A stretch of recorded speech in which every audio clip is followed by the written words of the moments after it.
Selamat datang Sulianto Indira Putra. Indria. Indria.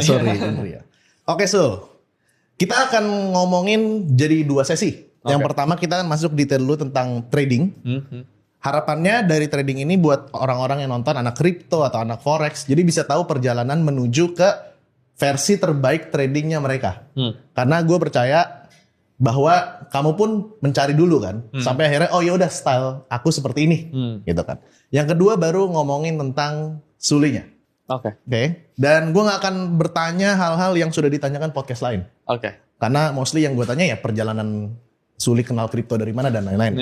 Oke, kita masuk ke trading dulu. Ini kayak diwawancara interview gimana gitu ya? Nggak, soalnya gue mau belajar juga karena trading rugi mulu kalau main big caps. Jadi pertanyaan aku pertama adalah gini, Sul. Kan trading itu adalah sebuah pekerjaan yang susah sebenarnya. Menurut aku, secara statistik. Kalau aku nggak salah ya, itu successful trader yang profitable itu 2% dari total 100%. Ya kan? Nah, pertanyaan aku pertama adalah sesusah apa sih jadi trader yang profitable dan kenapa banyak orang yang gagal, Sul? Menurut kamu? Gini, menurutku kita harus define dulu sih, sukses trading itu apa gitu. Kalau dibicarain 2% sukses itu profitable-nya itu berapa lama periodnya? Nilainya itu dari mana gitu. Jadi menurut Bang Ogut gimana? Coba aku profitable itu artinya kita nggak ngomongin win rate dulu deh. Iya, per berapa, kayak tariknya berapa bulan buat dia profitable gitu. Kayak misal, kuartal ini dia profitable, artinya dia trader yang sukses, trader yang profitable gitu.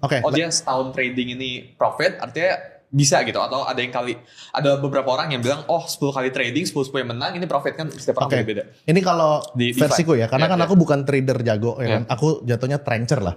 Trencher. Let's say dalam 1 tahun itu punya win rate di atas 50%, ya kan? 1 banding, aku nggak tahu 1 banding berapa, nanti kamu tambahin, dan konsisten.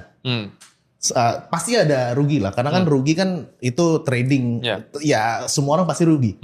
Nah, sesusah apa dapetin win rate 50% ke atas dengan rasio mungkin 1/3, let's say. Dalam 1 tahun konsisten nih. 50% 1/3 itu nggak jarang sih misalnya kayak gitu ya. Karena biasanya tuh edge orang tuh kecil-kecil, tipis-tipis gitu. Kayak misal kalau 1/1, ini ditarik ya, berapa puluh trade ya. Karena aku jarang sekali melihat orang yang trading winning rate-nya 70%, 80% tuh nggak ada gitu. Yang in the longer term time frame tuh nggak ada, kecuali risk to reward-nya negatif. Dibuatnya 0,5 sampai 1 gitu, itu mungkin bisa 70%.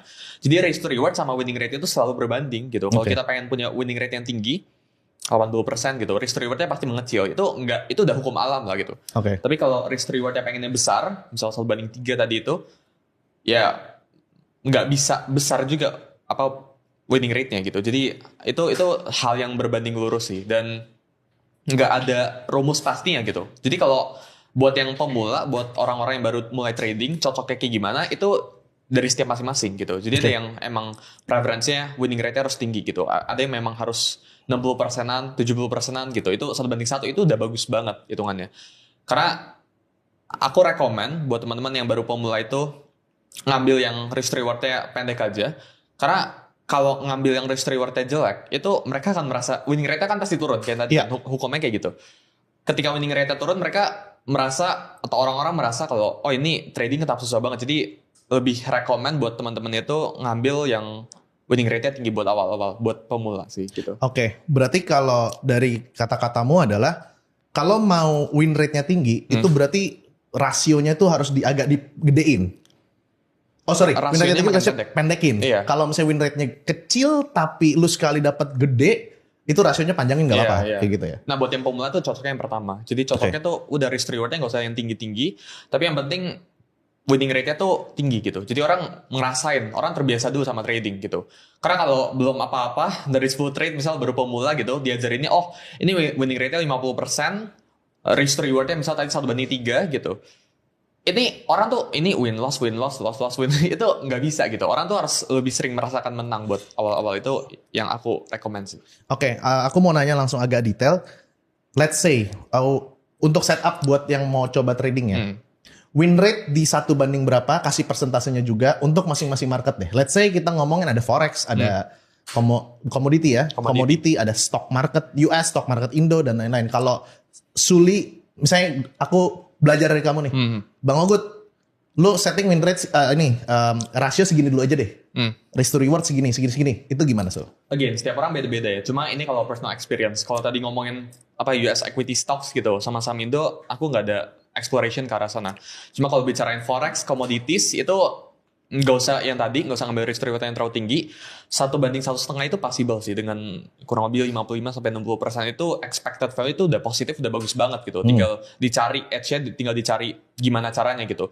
Dan 55-60% di forex atau ya gold lah ya, kita ngomongnya gold, silver, oil gitu. Itu bisa achievable lewat trend following. Jadi diikutin trennya. Kalau dia ke atas kita ngikut, kalau dia ke bawah kita ngikut. Itu ada banyak caranya buat trend follow gitu. Itu possible kalau di forex. Kalau di crypto tuh kan tergantung kan. Ada yang tradingnya new listed coins, ada yang tradingnya large cap, itu vary sih. Itu bergantung sih winning rate-nya. Cuma dan bergantung juga dari condition market kan. Jadi nggak bisa ketika market, ya pastinya ketika lagi bull market winning rate-nya bakal lebih bagus gitu. Ketika marketnya lagi euphoric kita bakalan lebih bagus hasilnya gitu. Jadi itu swing sih. Kalau crypto tuh masih unmature kan marketnya kan. Jadi bakalan nge-swing, winning rate tuh bakalan naik turun sih. Oke, I see. Yeah. Belum ditanyakan kayak gini di podcast lain. Nah, lu ngebul dulu, gue bikin ngebul. Nggak apa, nanti ada yang santainya.